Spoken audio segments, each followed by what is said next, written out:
Chapter 8 The Coffin House. Which way?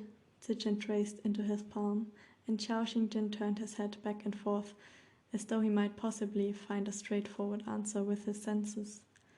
Do you see any tracks? He asked, realizing perfectly well that if he had, Zichen wouldn't have asked the question. A short negative. Which way? For 2 days he had been itching to leave, yet once back on his feet he hadn't gotten more than a few dozen paces before being stopped short the moment they stepped onto the road again. Which way would Xuyang have gone? Back toward Yi City and the past? Or onward, unleashed upon the rest of the world? He realized he couldn't even begin to guess, as with all the man's incomprehensible motivations. In the end, wasn't he a stranger after all? Onward, he finally decided. For someone so hell-bent on clinging to slides of the past, Xuyang didn't strike him as the kind of person who would fall back as long as there was any way to press forward, inch by conquered inch. We'll keep going onward. At least there may be more people that way that we can ask. Zichen agreed. And since there was no hand on his, saying anything to the contrary, supposedly he felt it was a direction as good as any. They struck up a relatively slow pace, and he forced himself to breathe evenly in familiar exercises to calm his restlessness. He knew Zichen wouldn't physically force him to sit back down and rest more if he felt he was pushing himself too hard. At least he was fairly sure he wouldn't, but he would no doubt demand they stop more often to compensate. Take action by letting things take their course, he reminded himself. The more he hurried, the longer it would take to get where he was going. He could be patient. Would be. And it was certainly very mindful of him to remain present in the moment and not think too hard about what would happen once they found what they were looking for. There are houses up ahead, Song Lan signed, and saw Xingjin tilt his head somewhat, focusing his senses in the direction indicated. There was an odd silence in the air as they walked now, making conversation feel a lot less natural. An unnamed ghost stepping in between them as soon as they set out on the road again. Perhaps we can ask them for water, Xingjin said, and directions. He agreed, hoping at the back of his mind they wouldn't go knocking only to be greeted by a bloodbath. Everything looked calm and peaceful enough as they approached, and he could see a farmer working the fields by the nearest house. But the moment they came close enough to be seen, he swiftly placed a hand on Xingjin's arm, holding him back. Xingjin stopped, turned his head with a questioning look. What's wrong? Hey, you, Dao Shi. The farmer had stopped his work the moment he spotted them and straightened, suddenly holding onto his hoe in a way that indicated he was very prepared to use it as a makeshift weapon. You were with that renegade cultivator? Xingjin immediately turned his head back towards the voice. Renegade cultivator? Careful, Song Lan signed, taking his hand. He's ready for a fight. Xingjin gave him a brief nod, then seemingly relaxed, gave the farmer his gentlest smile, and bowed politely. Please forgive our lack of introduction. As you can see, I'm blind. I am Xiao Xingjin. This is my friend, Song Lan.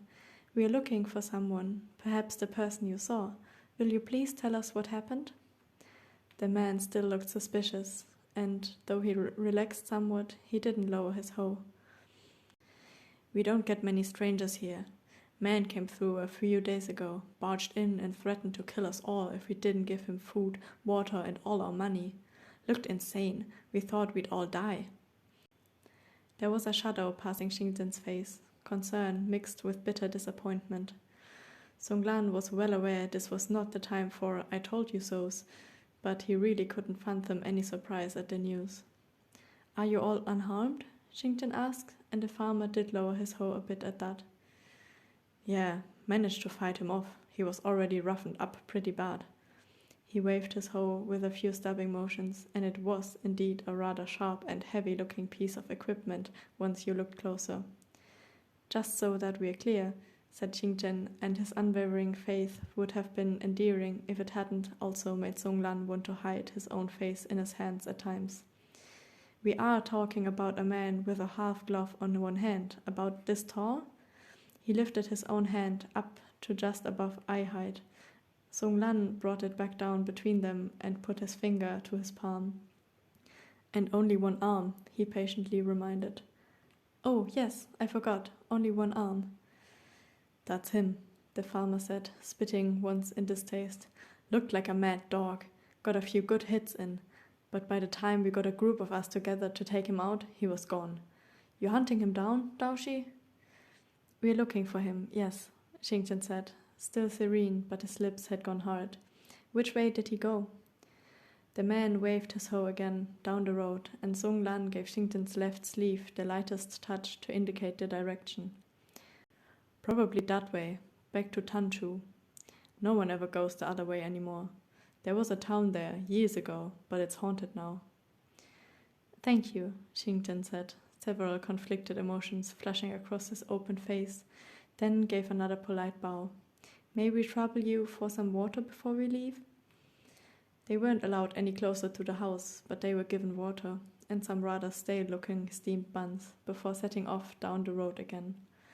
Even after he finished eating one, Xingchen remained silent for a very long time, looking lost in deep, unhappy thoughts. At least now they knew they were going the right way. Xiao Xingchen wasn't sure what he had expected. He knew he shouldn't feel so disappointed, even betrayed, hearing news of instant threats of death and violence. He knew what Zhuyang was. There was no reason he should cling to memories of Cheng Mei, who could be sharp and toothy, but almost never outright cruel. No reason to let himself forget that the last 3 years he remembered before the dark had been a lie, one long private joke at his expense. Zhuyang had laughed and laughed at him, his blind naivety, kept laughing, the horrible sound accompanying him all the way into death, the very last thing he knew. He knew exactly what he was, and for some reason it still hurt. He felt Sijin touch his sleeve, then his hand, and listlessly let him, not really in a mood to talk. You look very tired. He just nodded. He was. The walking didn't tire him nearly as much as the heartache, the memories, years of his own life, a puzzle he just couldn't fit together, no matter how he tried. Every time he was beginning to discern a shape, another piece was thrown in, distorting the rest again. I am, he admitted, tired. Perhaps we should stop and rest for today. He was led off the road a short while later, and distractedly helped start a fire, sitting down near its warmth, feeling cold and miserable. Sijin sat down close to him, but remained silent, as though he wasn't sure what to say. How had it ever come to that the two of them would be so uncomfortable, unable to talk about anything and everything? He knew why, knew it all led back to the one conceited decision he himself had made the day he chose to go after the monstrous murderer in Yueyang, honestly believing he could make a difference, make the world a better place. It had cost them both everything. Is there anything I can do? Sijin asked, touch very light, and only then did he realize he was weeping again, quickly wiping blood off his face. No, it's fine, he said. I'm sorry. As though he could ever say those words enough. I'm sorry, I'm so sorry for everything. Another hesitant touch at his palm. The town they mentioned, Tanchu, do you know if it's far? Have you been there before? A blatant attempt at distracting him, but he smiled weakly, appreciating it nonetheless. Only once or twice. I was told it's a beautiful place. Daozhang, you should see it. They have lanterns in every color and shape, fish, clouds, flowers. The whole town is full of light. Here, come feel. Ribbons of silk, blue and white and yellow. Can you feel how soft and light it is? Oh, come, this way. They sell candy. How could something make him want to laugh and cry so much at the same time? How could anything that had made him so happy be alive through and through? It's not that far, he forced himself to say, wiping at his cheeks again. Maybe another day, too, if we keep this pace. You didn't come through here? He added as the thought struck him. This was the main road to Yi City, or had been before it fell to disuse. I came from up north. I was searching for you, traveling every road up there for months, but I never heard anything. I decided to head south, see if I could at least find rumors. Xiao Xingden felt something twist inside, fiercely, a painful kind of hope. You came looking for me? After that last time we spoke, after Baishu, I always thought... Zichen's hand briefly left his, and his heart stopped. But then it returned, and there was a light shake to the fingers touching his palm, so softly. I never stopped. Almost from the moment we parted, I looked for you everywhere. A brief silence, touchless. I should have never let you go. Zichen, oh, Zichen. He had to wipe at his face again. Such a long, lonely time, sulking in shadows.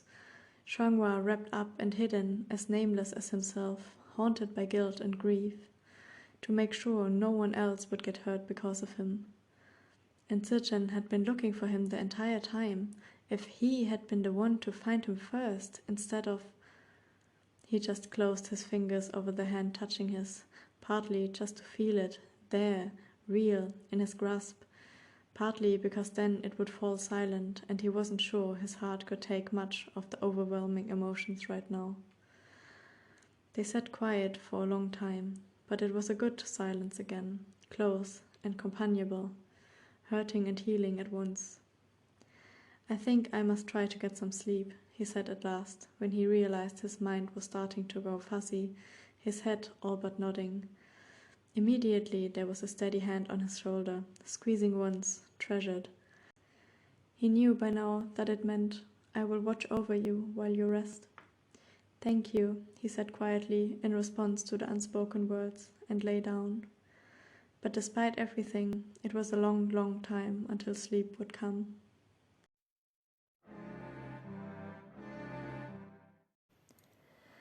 The crowd made him vastly uneasy, so much noise, people bumping into him, making it almost impossible to focus his senses.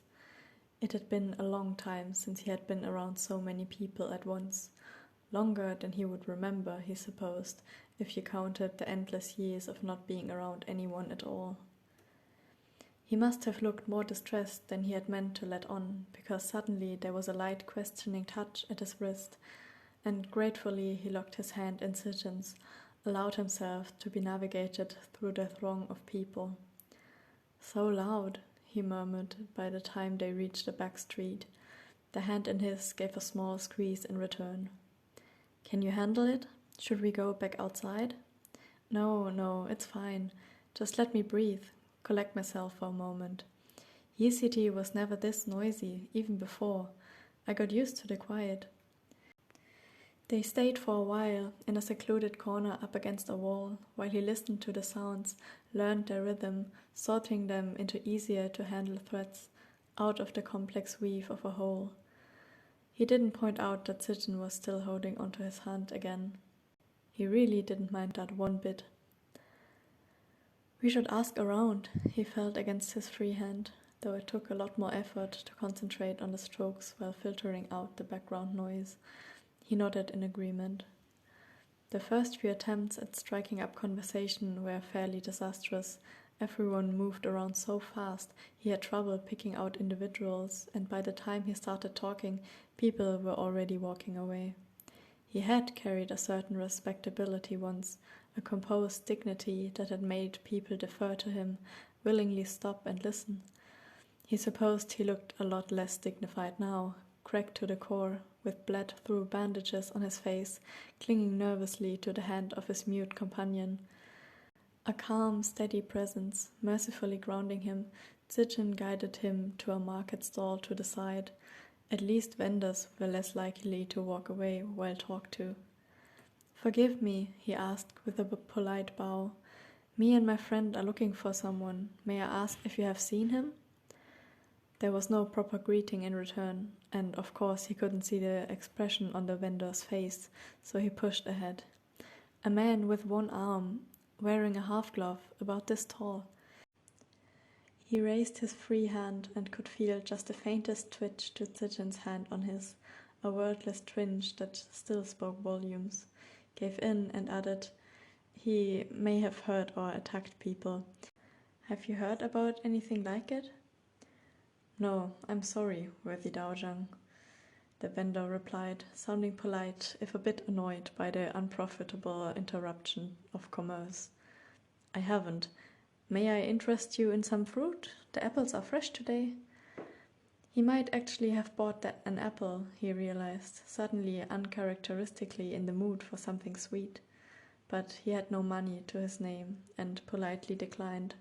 "No, but thank you. We will keep looking." A few more tries, and all yielded the same answer. Nothing. "No," he agreed. "Maybe we should try the back streets. If he's trying to keep a low profile, he may not have come through the market." No apparent news of horrible murder either, though, which was supposedly a good sign, if indeed Xuyang had come here at all. Tanzhou was not at all a large town, despite the bustle, and yet in the end it felt like they had been walking around the din for hours, asking the same questions over and over, and getting the same answers over and over. Nothing. He wasn't sure if he was relieved or disappointed. "Money to spare, Daojang? Me and my brothers haven't eaten all day." Zijin had led him to a pool of relative silence just inside one of the city gates, and he guessed it was one of the local beggars addressing him. Young, by the sound of it. He smiled sadly. "I'm sorry, I have nothing on me." "Yeah," the girl sighed. "Looked like it, but worth asking, you know?" "We're looking for someone," he said, tiredly, for what felt like the thousandth time. "Have you seen a one-armed man dressed like a cultivator with half a glove on his hand?" "Oh, yeah, him," the girl replied, and suddenly his heart was something icy cold in his throat. "He was here a couple of days ago." He felt Zijin's hand go absolutely still in his and had to swallow down the sudden flare of something. Panic, hope, apprehension. "He was?" he managed, voice suddenly dry. "Here? You saw him? Where did he go?" "Are you sure you don't have any money?" the girl asked, and though her voice was younger, for a moment she sounded so much like Jing he could have cried. "Those sound like money kind of questions." "I don't," he said, wishing desperately that he had. "I'm sorry. I would gladly give you money if I had any, but I really need to know what happened to the man you saw. Would you please be so generous as to tell me without recompense?" Letting go of Zijin, he locked his hand one over the other before his face and bowed deeply, heard her laugh a bit uncertainly. "Ah, you don't have to bow to me like that, Daojang. It's fine, I'll tell you. That man, he came here day before yesterday, all bloodied and weird. We thought he was drunk first, but I think he was just hurt and real tired. He sat here with the rest of us beggars for a while, but he didn't really say anything, just asked people for water." He inhaled sharply. "Where did he go?" "One of the ladies who passed, she told him about a well a few streets over. I think he went there for water. We didn't see him again." His heart was doing strange things, struggling with this new puzzle piece, and he concealed his bewilderment by bowing deeply again. "Thank you, truly. Thank you so much. Which way is the well?" She giggled a bit bashfully, clearly not used to being shown such obeisance. "I can point, but you can't see me, Daojang, and I can't leave my spot or some other asshole will steal it." He smiled again, despite himself. Couldn't help but be heartbreakingly reminded of the laughing girl he had thought he could protect, but who had died trying to avenge him. "My friend can see. Please, if you would." "This way," he felt Zijin's sign, taking his hand again, felt the minute tug as he, too, bowed. The girl's light laughter followed them as they turned to leave. "Good luck, Daojang. I hope you find him." After everything, he still wasn't sure if he did. Xingjin was going pale and shaking again, and Song Lan would very much have liked to tell him to rest for a while. But they had finally picked up a trail, and there was a certain manic desperation to his companion's steps now, dragging him along. Left, he signed, not even sure if Xingjin could make the words out, tugged so jerky and uneven from walking. She pointed left, no, next street. The back streets were a maze, and it took a few tries, but they finally found the well. The small public courtyard held a notable lack of Shuyang, though, he concluded, even as Xingjin swept his senses around and around, reluctantly coming to realize the same thing. Do you see anything? We'll keep asking around. Someone must have seen. He decisively grabbed Xingjin's wrist before he could dash off again. At least drink some water first. Xingjin turned his blindfolded face toward him, looking a bit surprised, but then he did relax a bit, smiling slightly. Ah, yes, that's a good idea. He did get him to drink, even sitting down for a few moments as he did so. But the moment a woman approached to fetch water, he was back on his feet. Excuse me, may I ask? Me and my friend, we're looking for someone. She had no answers, and neither did any of the others they asked, backtracking back towards the busier streets. Xingjin was beginning to look dejected again, and he couldn't help but wonder if they had been sent on a wild goose chase by the beggar girl by the gate for asking questions without offering pay.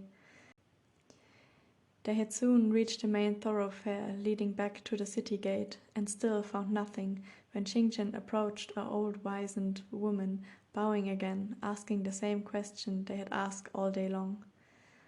A one-armed man with a half-glove, dressed like a cultivator. Have you seen him? Oh, yes, that was quite the commotion, she answered, and he instantly stepped forward to Xingjin's side, saw the panicked hope on his face. You saw him? He was here? She nodded, giving the blind man a fond smile, of the kind a grandmother might bestow on her favorite grandchild asking for stories. Yes, of course. Yesterday morning. What an odd figure he was, that one, all bloodied and limping, but walking down the side of the road like he owned it, pushing everyone out of his way. Oh dear, it was horrible what happened. Everyone was in shock. He had never seen Xingjin quite so close to grabbing someone by the collar and shaking them. It was very disconcerting. What happened? Xingjin forced out, voice impressively soft and polite, even between nearly clenched teeth. It was that local Li gang, wasn't it? They didn't like being pushed, not at all. What madman would push a whole angry gang aside like that? They really didn't like it. It was quite a fight. A fight? What happened? Song Lan could tell the old woman absolutely loved telling her story to such an enraptured audience, and could also tell that the enraptured audience might just do something drastic soon if he didn't get his answers. Stepping closer, drawing himself to his full height, he gave the lady a very stern look. She looked delighted with the addition to her listeners, rather than cowed, but did continue. Why, they pushed back, and quite a lot too. Pushed him into the street. There was a lot of people out. I didn't see exactly what happened, but that cart came driving up so fast. They said he was hit head on. It was horrible, a lot of blood. She eagerly pointed down the street. If he squinted, perhaps some of the dust looked just a bit redder than the rest. Where did he go? Xingjin whispered, face grey. Oh, no, dear. I'm so sorry, dear, said the old lady and patted his hand. They took the body to the Coffin house. He's dead. He had never seen Xingjin look so desperate, looking more a walking corpse than himself, hurrying through the dusky streets, stumbling. He wouldn't even pause to let him touch his hand, say anything, and that hurt too, suddenly voiceless again. All he could do was hurry his steps to keep up, acting a shield to keep people out of Xingjin's way. The coffin house was located up against the city wall, and by the time they found their way there, Xingjin knocked on the heavy doors as though he was about to force his hands straight through the wood to tear them open. Being near death and the dead can make a soul tip back over the edge, he remembered Xu telling him, drawling voice, condescending but hard. He needs to be happy, no looking back, no memories of loss and death. If the spell work fails, he will be utterly destroyed. Knock him out if you have to. He was very much contemplating taking that advice to heart, anything to drag Xingtian away from this place, nothing but death and memories. But he knew with absolute certainty that if he did, here, now, Xingtian would never forgive him. A bobbing light could be glimpsed around the edges of the gate, and finally a surly old man unlatched and opened up the doors to glare at them. "I'm Xiao Xingtian, this is my friend Song Lan. We're looking for someone." The words were tumbling from Xingtian's lips, and he stepped forward, making the old man take an automatic step back, lantern defensively raised between them. "A one-armed man with a half-glove. They said that he... Song Lan reached out to place his hand on a trembling arm, to slow him down, if not hold him back. The old man gave them another suspicious glare, then waved disinterestedly into the courtyard beyond, supposedly used to distraught visitors at all hours of the day. Xingtian made an odd choked noise and stepped over the high stone threshold to hurry inside. The courtyard was dark, and there were many coffins, simple, rough-hewn crates for body storage. It took a surprisingly long time to find what he was searching for, if only because his mind's eye had gone for the larger coffins first, something substantial enough to contain the evil that would be resting within. In the end, a rather small one turned out to be enough. "Xingtian, here!" Xingtian's hand under his fingertips was icy cold to the touch, and after all his panicked running, he still visibly hesitated before stepping forward, hands outstretched and groping in true blindness. His fingers were shaking violently, catching on the edge of the casket, hesitating again before reaching in to find cloth, a still body, a familiar hand. Xingtian started sobbing then, a horrible sound, as though his own life was being torn out of him in bloody chunks, letting his weak hand travel up the arm, caress at a waxen but familiar face. "Cheng Mei, my friend." He had expected, he didn't know what, something demonic, that twisted smile, gnashing teeth at eternity, but Xu looked small in death, the only expression under his fresh gash on his forehead one of exhaustion and pain. He should feel relieved and triumphant, but Xingtian was leaning into the coffin as though he wished to return to his own, clinging onto the lifeless body, wailing with grief and loss. "No, no, my friend, my dearest friend, I can't lose you too. Please don't, you can't. How could you leave me?" Song Lan felt utterly helpless, could see Xingtian coming apart again, couldn't do a single thing about it but hold him, try to remember he was not alone, he still had something, still had him. But still he cried as though he wouldn't stop until every last sliver of his shattered soul had been emptied out of him along with his bloodied tears, fingers tangled in disheveled hair, stroking at the ashen face. Then he froze. So still Song Lan felt himself freezing with him, terror stabbing through him, certain he was dying. "Zhijian!" Barely even a breath, and Xingtian's shaking fingers honed in on a soft spot beneath the half-slack jaw. "Zhijian, there's still a pulse. He's breathing. There's still time. Zhijian, please, help me." Surely there had never existed anything harder to kill in the world than this particular parasite, Song Lan swore internally. But there was a fevered look of unholy hope on Xingtian's face, a reignited will to live. It may come at a bitter, bitter price, but he'd take it.